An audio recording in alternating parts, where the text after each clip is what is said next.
On change de décor, mais on garde le même sujet vu son importance. Nous restons dans le même ton de la fête des mères, mais cette fois-ci avec des interrogations. Quelle est donc la place de la femme au sein de la famille et au sein de la société? Qu'est-ce qui fait d'une union un mariage heureux? Qu'est-ce qui fait d'une famille une belle famille? Alors, pour répondre à toutes ces préoccupations et coller à l'actualité qu'est la fête des mères, nous recevons Mme Berthe Odile Poin, elle est psychopédagogue. Merci Madame d'avoir accepté notre invitation. Merci à vous de m'avoir invité. On parlera de la femme donc dans toute sa dimension et de la vie de couple. Première préoccupation, qu'est-ce que c'est que la femme? Qu'est-ce qu'elle renferme? Parler de la femme, c'est parler de toute une personnalité qui a une importance. Parce que vous êtes une femme, je suis une femme. Et la définition basique, on va dire, c'est celle que l'espèce humaine définit comme du sexe masculin, du sexe féminin. Et je dirais porteuse de vie. De vie. Oui. C'est surtout ce que les gens aiment. Elle est porteuse de vie. Et c'est ce que nous ne partageons pas avec les hommes. Donc c'est très important. Nous aurons le temps de développer ça. La vie de famille, pour vous, ça signifie quoi? La vie de famille, c'est un couple. Le couple conjugal et le couple parental, s'il y a des enfants. Et la vie des familles considère tout cela comme l'harmonie qu'on va créer. Dans le couple, c'est la petite société. Vous voyez, quand on parle de couple, c'est un homme et une femme. Donc, c'est une micro-société, puisqu'on va arriver sur la société après, qui fait que des gens se sont vus un jour, au-delà de la passion dévorante, on arrive à apaiser cette passion et vouloir vivre avec l'autre un amour sur lequel on va essayer de construire une vie à deux, soit avec les enfants quand il y en a, et essayer de vivre en harmonie avec la personne choisie. Nous allons marquer une courte pause pour suivre ce reportage de Christelle Menant qui explique un peu le sujet qui nous réunit aujourd'hui à l'occasion de la fête des mères. C'est un reportage sur la place qu'occupe la femme au sein de la famille. Regardez. Si le mariage civil n'est pas une fin en soi, il est une garantie de sécurité pour toute famille dans un contexte social de plus en plus modernisé. Mais il faut retenir qu'un bon mariage en Afrique, c'est avant tout un mariage coutumier, où l'épouse intègre une nouvelle famille pour devenir mère et prolonger le nombre des membres. Si ma mère est très pauvre, si elle est très malheureuse, je ne peux pas l'abandonner pour une autre. En passant du stade de femme à celui de mère, la femme renforce son statut. Son avis compte sur toute question engageant l'avenir de la famille, c'est-à-dire les naissances, les mariages, les dots, les règlements de conflits. La mère de famille, à ce stade, occupe alors le siège le plus élevé de l'échelle familiale, car elle a gravi les échelons de femme, de mère, de grand-mère et parfois d'arrière-grand-mère. Le passage d'un stade à un autre ne se fait pas sans heurts, quel que soit l'âge, la classe sociale, le statut matrimonial.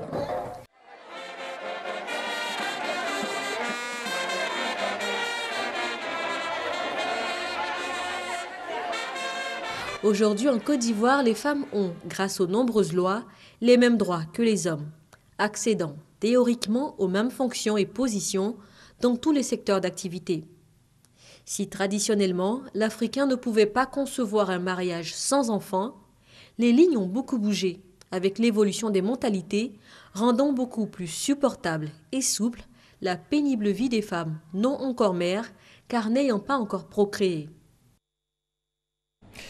Madame Poin, il n'existe aucun couple sans problème. Vous confirmez? Je confirme, parce que nous sommes quand même dans une relation interpersonnelle avec ce qu'il y a comme crise, avec ce qu'il y a comme problème à régler. Donc on ne peut pas dire qu'il y a le couple rêvé et il y a le couple réel.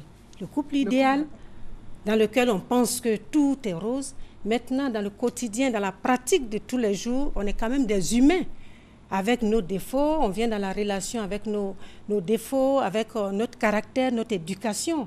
Donc, il y a toujours l'obligation qu'il y ait quand même, de temps en temps, des travers sur ce qu'on a envie de faire. On ne s'entendra pas, sinon l'autre devient notre clown. Quels sont les cas que vous recevez le plus souvent?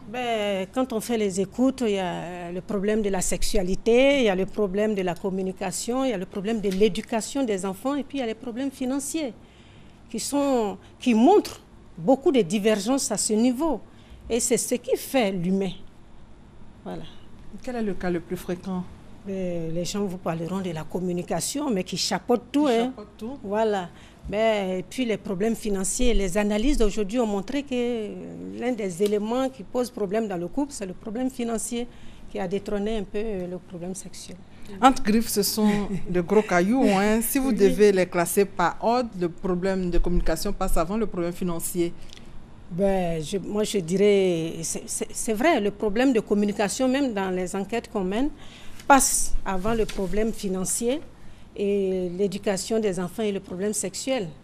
Vous savez, communiquer, ce n'est pas vouloir entendre ce qu'on veut. C'est vrai qu'on communique, mais est-ce qu'on s'entend? Est-ce qu'on accepte l'autre dans ses oppositions? Est-ce qu'on accepte l'autre dans ses divergences? Parce que quand on dit qu'on ne communique pas, est-ce qu'on ne l'a pas essayé? Et quand on a compris, parce qu'il y a des blocages, quand vous demandez, on dit non, avant quand je dis, la personne ne prend pas mes besoins en compte. C'est comme s'il y avait une fusion et l'autre voulait seul parler à la place de l'autre.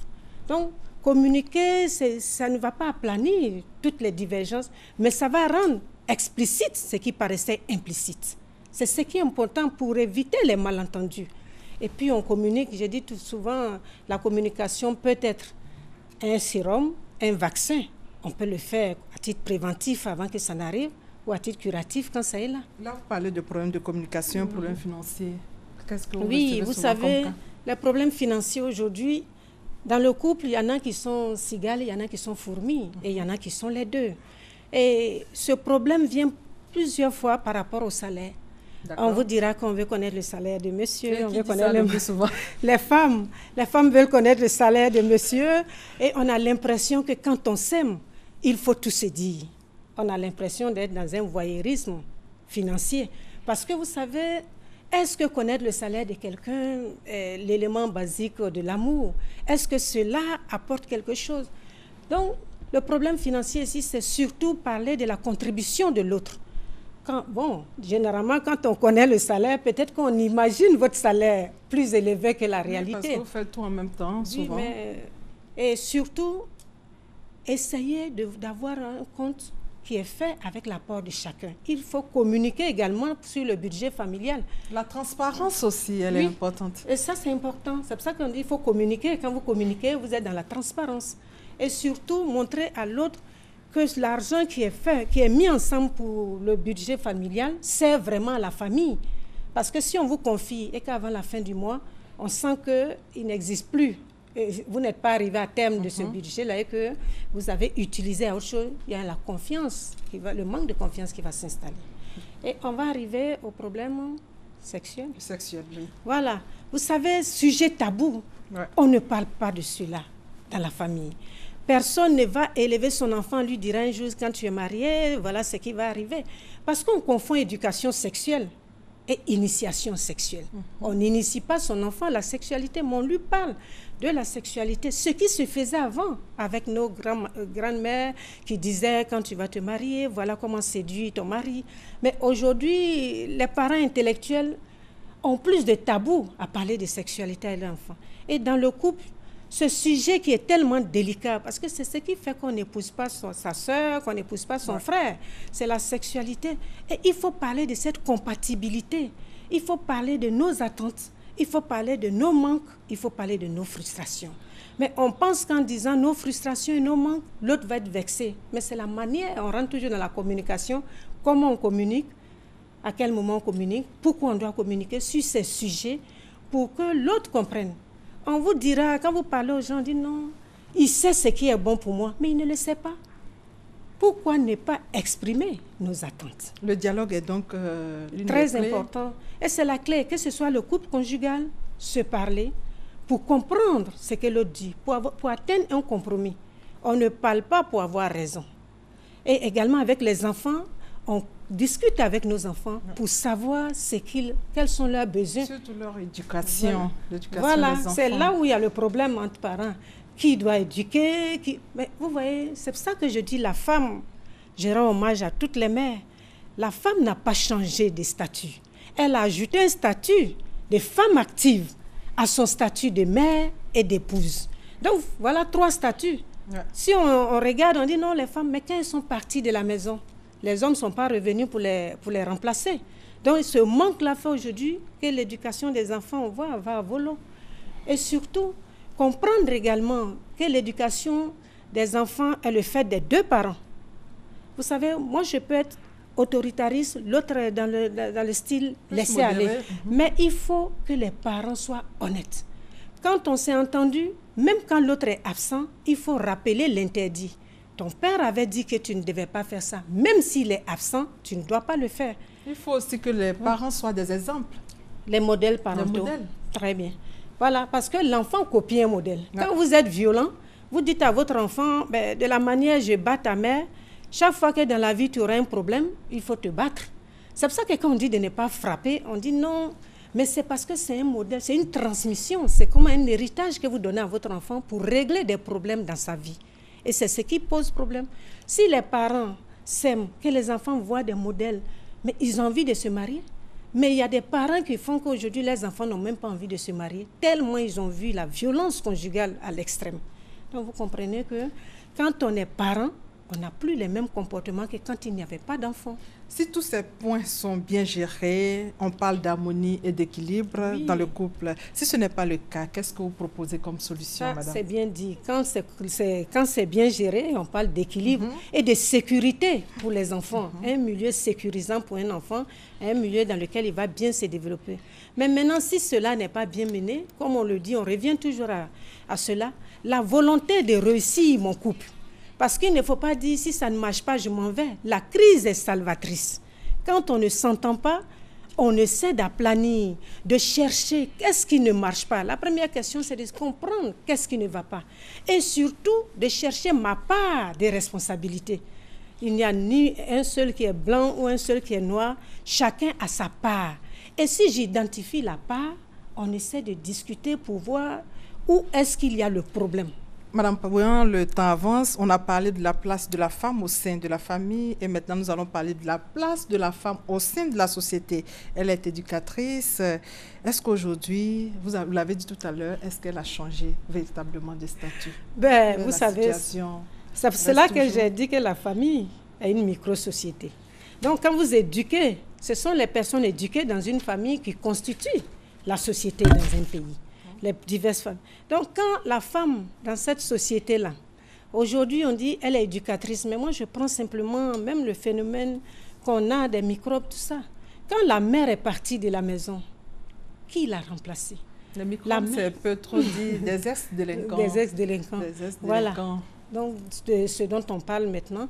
Donc, c'est pour montrer son rôle important, parce que quand elle n'était pas active dehors, on ne voyait pas cela. On dit, mais qu'est-ce qu'elles font? Les femmes font rien, elles sont là. Donc aujourd'hui, elle a ajouté un statut de femme active à son rôle. Elle n'est plus seulement mère et épouse, mais elle est pourvoyeuse de devises pour aider la famille. Mais quand vous partez et que vous n'êtes pas là, vous rentrez tardivement. Est-ce que la société, au niveau du travail, a pensé à une organisation pour les femmes? Les femmes sont venues travailler dans un monde d'hommes, de travail d'hommes, avec les horreurs, les missions. Mais quand une femme a un enfant, le stress n'est pas seulement professionnel. Le stress est familial. Quand tu as un bébé à la maison et que tu es au travail.